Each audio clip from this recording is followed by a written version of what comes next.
Menyaksikan berita satu sore pemirsa, sistem tarif KRL akan diubah agar subsidi lebih tepat sasaran.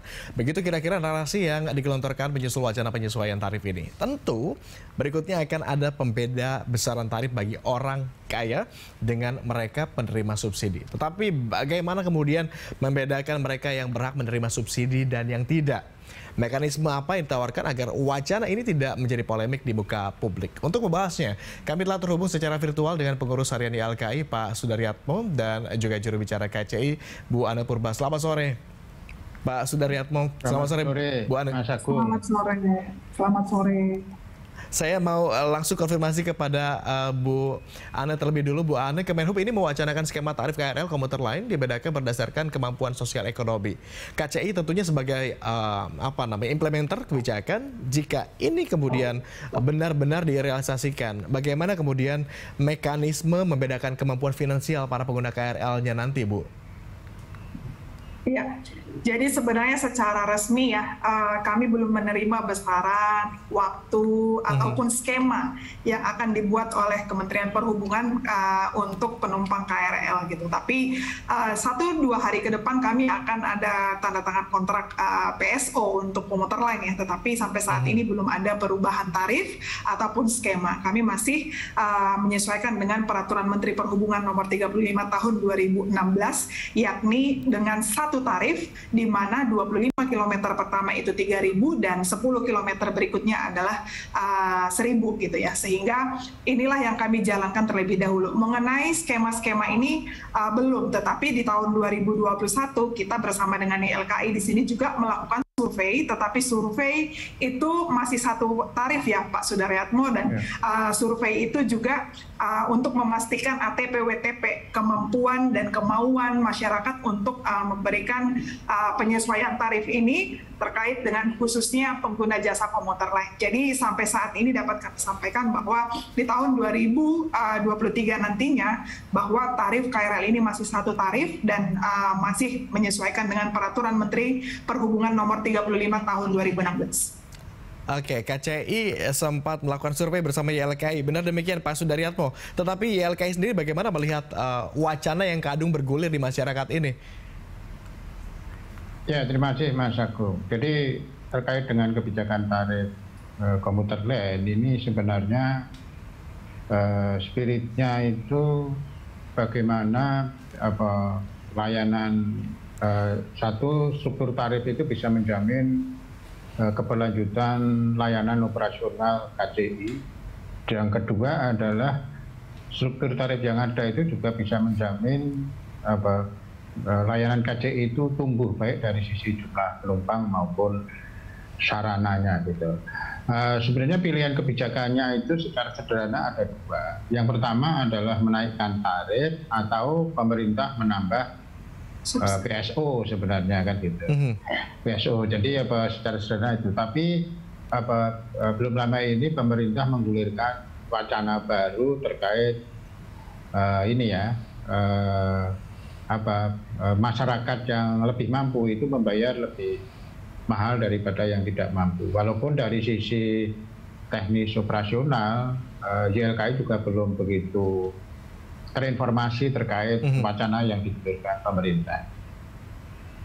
Tetapi artinya YLKI juga masih harus lebih menelaah ya. Tadi saya mau ke Bu Ane. Bu Ane, pihak KCI sudah menandatangani PSO yang sama begitu jumlahnya dengan tahun sebelumnya atau seperti apa yang sempat Anda sampaikan tadi? Enggak. Jadi begini, kalau kita kemarin kan di tahun 2000 Peraturan Menteri Perhubungan Nomor 35 Tahun 2016 itu kan mengatur ya tarif yang namanya 25 km pertama itu adalah 3.000, 10 km berikutnya adalah 1.000, dan itu yang masih berlaku sampai nanti tahun 2023. Gitu. Jadi mengenai waktu, besaran, dan skema terkait penyesuaian tarif ini masih belum ada. Oke. Gitu. Jadi masih belum ada perubahan gitu. Nah, melihat tadi yang disampaikan oleh Pak Sudaryatmo, kenapa perlu penyesuaian sebenarnya di tahun 2021 kita melakukan survei, karena memang kita melihat ya bahwa layanan ini akan terus berkembang. Dari 500 perjalanan, sekarang itu sudah hampir 1.100 perjalanan. Kita nanti akan memprogramkan komuter lain yang saat ini tidak baru, nanti perlahan akan baru.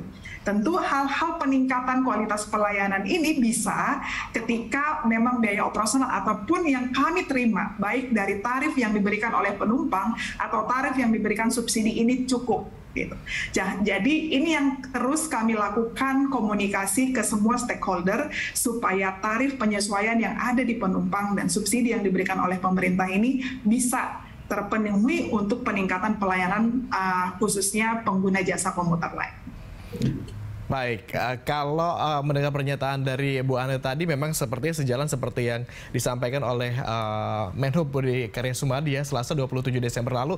Ini juga memang sempat menggelar konferensi pers begitu ya, dan menyatakan bahwa tarif KRL tidak akan naik setidaknya hingga tahun 2023. Tetapi mungkin pernyataan ini akan ditanggapi berbeda, Bu Ane, jika kita tahu subsidinya akan dicabut bagi sebagian kelompok penumpang. Bagaimana KCI menyikapi hal ini? Tarifnya tetap sama, tapi adakah wacana subsidinya kemudian akan dirubah begitu? Sampai saat ini belum.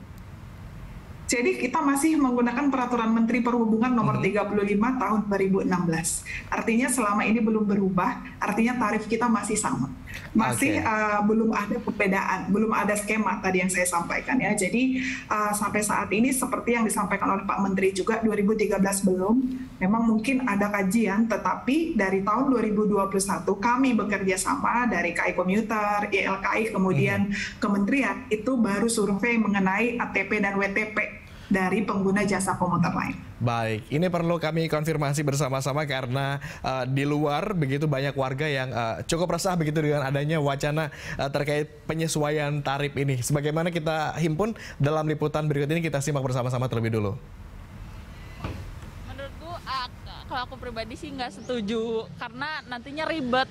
Kan kita juga nggak tahu mana orang yang kaya, mana orang yang sebenarnya yang ekonominya di bawah rata-rata. Kayak gitu. Mending ya udah disamaratain aja kayak gitu kayak awal. Nanti juga kan kalau misalnya ada klasifikasi kayak gitu kan petinggi-petinggi sendiri yang ribet ya kayak. Kayaknya nggak setuju, bro.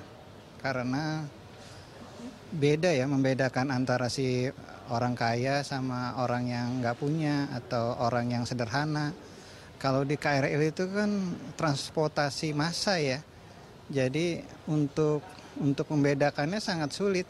50-50 sih ya, dalam artian kalau mau dibilang setuju bagus karena berarti kan sesuai dengan kemampuan orangnya. Cuman masalahnya adalah gimana sebetulnya untuk teknis bedain mana yang kaya, mana yang kurang mampu kayak gitu. Apakah dilihat dari penampilannya atau dari ininya? Nah ini yang perlu untuk dibikin clear karena nanti kan bisa bisa juga salah sasaran kayak gitu loh. Maksudnya kayak ada orang yang mungkin tampilannya rapi dan lain sebagainya padahal sebenarnya dia mungkin adalah orang yang lagi dalam posisi kurang mampu kan.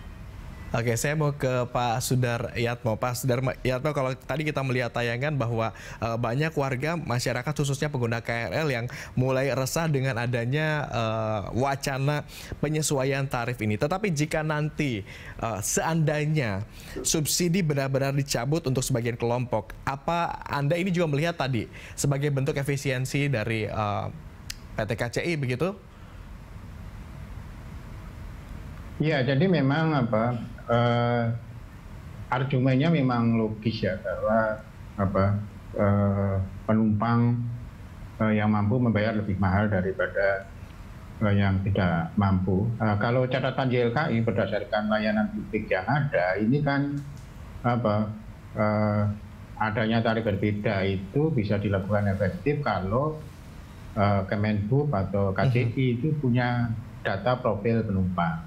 Jadi selama ini catatan YLKI itu hanya layanan listrik yang dia tarifnya berbeda karena PLN punya data, punya profil pelanggan sehingga mana yang subsidi, mana yang itu bisa dijelaskan. Satu itu. Yang kedua, kalau sektor transportasi itu kita belajar dari Transjakarta.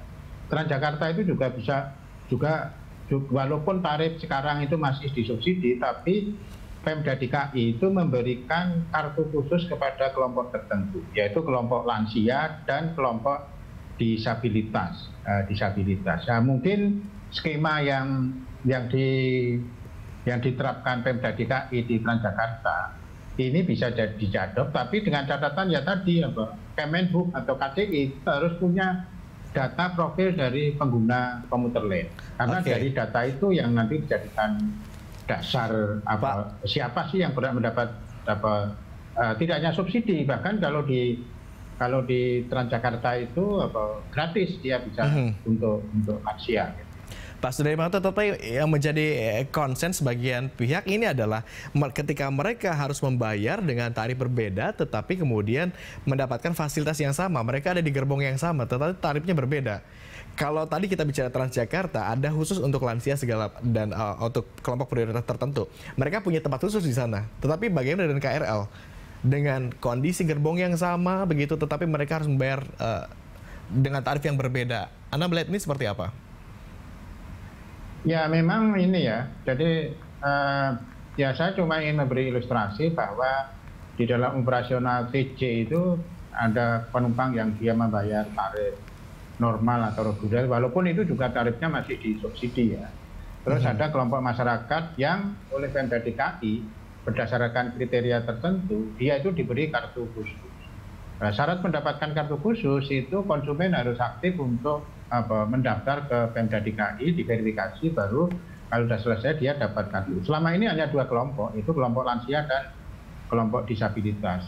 Kemenhub mestinya juga bisa menjelaskan kelompok-kelompok mana saja sih yang kriterianya mendapatkan tarif khusus, tarif subsidi kan. Baik, saya ke Bu Ane. Bu Ane, tadi kita lihat bersama-sama bahwa tarif asli KRL yang saat ini berlaku ini sebesar Rp15.000. Benar demikian kan Bu ya? Tetapi publik selama ini bukan. Dari Rp15.000 itu kan 25 km pertama itu adalah 3.000.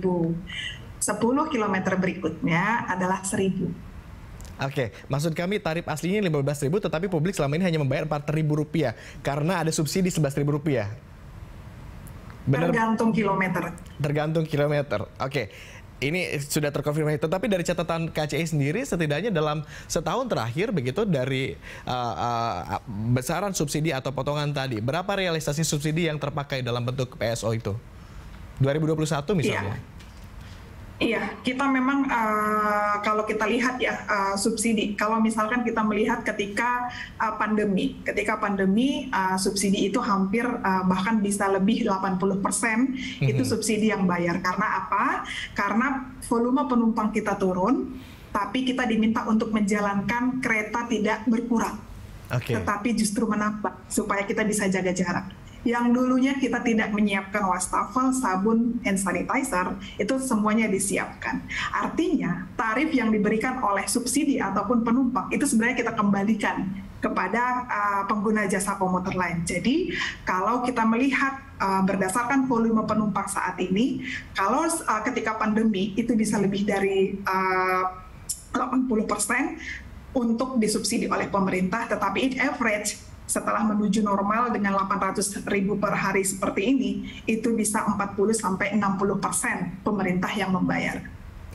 Oke, kita akan lihat bagaimana habit penumpang kan selama ini orang naik ke kereta api komuter lain begitu karena notabene harganya murah begitu ya. Tetapi apa yang bisa menjadi pengikat mereka agar tidak beralih kepada moda transportasi lain, bahkan kendaraan pribadi ketika harganya nanti kemudian ada penyesuaian atau meningkat?